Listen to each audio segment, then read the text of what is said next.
आपको पता है कि आप अपने सीनियर्स या बॉस से ज्यादा इंटेलिजेंट हो, लेकिन फिर भी आपको उनके सामने ऐसा दिखाना चाहिए कि आपसे बड़ा बेवकूफ कोई है ही नहीं, क्योंकि कोई भी पावरफुल इंसान कभी ये नहीं चाहेगा कि कल का आया हुआ बंदा उनसे आगे निकल जाए। Law number 1, never outshine the master. ये एक ऐसा लॉ है जो हमें सिखाता है कि कभी भी अपने से बड़े को इनसिक्योर मत होने दो। उनको कभी भी ऐसा फील मत होने दो कि तुम में उनसे ज्यादा कैपेबिलिटीज हैं, और अगर तुमने ऐसा किया तो वो अपनी पूरी कोशिश करेंगे कि तुम आगे ना बढ़ पाओ और तुम्हें वहीं के वहीं दबा दिया जाए। ये परंपरा कई जमानों से चली आ रही है और आज भी ऐसा ही होता है। जब भी कोई छोटा आदमी किसी पावरफुल इंसान की गलतियां निकालता है या उनसे स्मार्ट बनने की कोशिश करता है तो वो पावरफुल लोग उसे वहीं चुप करा देते हैं। इसीलिए इस दुनिया में वही लोग आगे बढ़ पाते हैं जो लोग उनकी इनसिक्योरिटीज का फायदा उठाना जानते हैं। और आपको ये बात हमेशा याद रखनी है कि आपको उनसे स्मार्ट नहीं दिखना है, उनको हमेशा यही लगना चाहिए कि वो ही सुपीरियर हैं। अगर आप भी अपने आप से ज्यादा अपने दोस्तों पर भरोसा करते हो तो ये वीडियो सिर्फ आपके लिए है। Law number 2, never put too much trust in friend and learn how to use enemies. सबसे पहले तो ये गलतफहमी में जीना बंद कर दो कि आपका कोई भी दोस्त उस वक्त आपकी मदद करेगा जब आपको उसकी सबसे ज्यादा जरूरत होगी, क्योंकि कोई भी इंसान आपके साथ तभी तक अच्छे से रहेगा जब तक उसको आपसे फायदा है। आपका दोस्त कभी भी ये नहीं चाहेगा कि आप उससे ज्यादा तरक्की करो, और जिस दिन आप उससे ज्यादा तरक्की करने लग जाओगे उसके मन में एक अलग ही जेलसी उत्पन्न हो जाएगी, क्योंकि धोखा आपके दुश्मन नहीं बल्कि वही देते हैं जो आपके सबसे करीबी होते हैं। और अगर आपको अपने दुश्मनों का यूज करना है तो इसका सबसे अच्छा रास्ता है कि आप उसके कॉम्पिटिटर बन जाओ। और आपको अपनी लाइफ में कोई ना कोई दुश्मन जरूर बनाना चाहिए, क्योंकि वो इंसान ही क्या जिसके कोई दुश्मन ही ना हो। और हाँ, एक बार के लिए दुश्मन पे विश्वास कर लेना, लेकिन दोस्त पर कभी नहीं।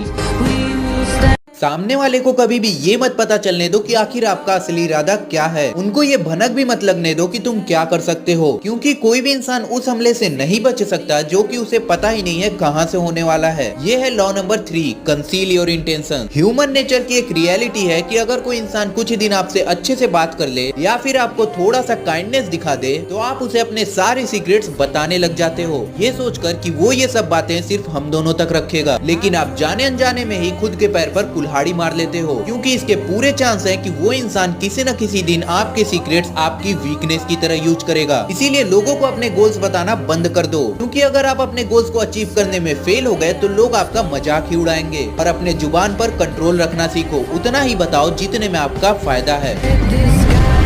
लोग आपको तब तक परेशान करते रहेंगे जब तक आप उनकी बातों का बुरा मानते रहोगे, क्योंकि उनको मालूम है कि वो आपको परेशान करेंगे तो आप उनकी बातों का जवाब जरूर दोगे। अगर आप उनकी बातों का बुरा मानकर उन्हें जवाब देते हो तो उन्हें पता चल जाएगा कि ये बंदा इस बात से चिढ़ता है और वो उसी बात से आपका बार बार फायदा उठाएंगे। ये है law number 4, always say less than necessary. ये लॉ हमें सिखाता है कि हमेशा कम बोलो, हमेशा साइलेंट रहो, क्योंकि साइलेंट से बड़ा कोई आंसर नहीं होता। आप जितना कम बोलोगे लोग आपकी बात की वैल्यू उतना ही ज्यादा करेंगे, क्योंकि आपके साइलेंस और कम बोलने से सामने वाला इंसान अनकंफर्टेबल हो जाता है। इसीलिए आपने देखा होगा कि जो भी पावरफुल लोग हैं जैसे Elon Musk, Jeff Bezos, Bill Gates, ये सब अपने सारे इंटरव्यूज में उतना ही बोलते हैं जितना जरूरत होता है, क्योंकि आप जब भी कम बोलते हो तो आपके मुंह से निकला हुआ हर एक वर्ड इम्पोर्टेंट होता है।